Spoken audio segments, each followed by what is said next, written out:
And Twitter are a great source of information. Not only do they provide news feeds and opinions of friends and officials, such as Donald Trump, but they also provide news articles in exactly the source and exactly the way you normally read them.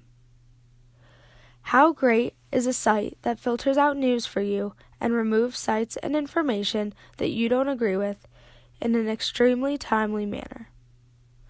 The posts that come up first on your Facebook or Instagram feed are ones that have your friends in them or ones that you agree with and want to read. So why would this be bad? There are many reasons why filter bubbles and reading the news through social media platforms and online searches are harmful and detrimental to education. For starters, you aren't getting exposed. Previously, when people would read the newspaper or pick up a magazine, they were forced to skim through the top articles, look over papers written from a different perspective, and were therefore exposed to different opinions and views that challenged their own. Now, algorithms forward specific information that is appealing to the user, and all the other information gets pushed back. An algorithm is a step-by-step process that describes how to solve a problem and/or complete a task, which will always give the correct result. Search engines use specific algorithms depending on users' past searches, location, and other information that may be collected about them. For example, if someone is a left-leaning U.S. citizen and has read about Democratic candidates, if they search for news, there is a high chance they will receive news that is written with a left bias. Rather than having a better understanding of the other side of the political spectrum, the user now just has a stronger belief in their idea since another author or another news article confirmed it. With filter bubbles, people are more susceptible to confirmation bias. Confirmation bias is the tendency to search for, interpret, favor, and recall information in a way that confirms one's pre-existing beliefs or hypothesis.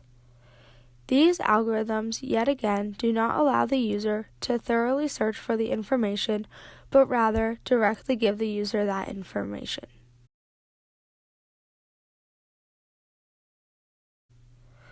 These are not the only downsides, though. These algorithms that supposedly help end up conveying the wrong message, leading you to misinterpret the information you are receiving. Christian Sandvig explains that Facebook's algorithms do not display the correct action.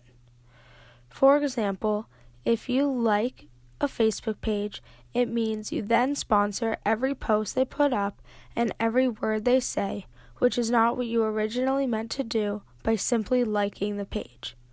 With Facebook's algorithms, it appears differently than what you meant by your action of liking the page. For more than just these two reasons, filter bubbles cannot be trusted. You don't even know what information Google, for example, may have that leads them to place certain links higher than others when searching. It isn't that people do not want to put in the time and energy to read and understand information, but rather that they are unable to be well informed due to algorithms and the manipulation of bigger companies such as Google. It is important for people to understand the effects of filter bubbles so they can learn what information may be forwarded to them and why. I do not see filter bubbles going away anytime soon. If anything, they may become more apparent in new aspects of life. If people are aware that information is being filtered and they are not receiving the general news, they can then do what they want with that information. They should also be aware of the foundation of the algorithms.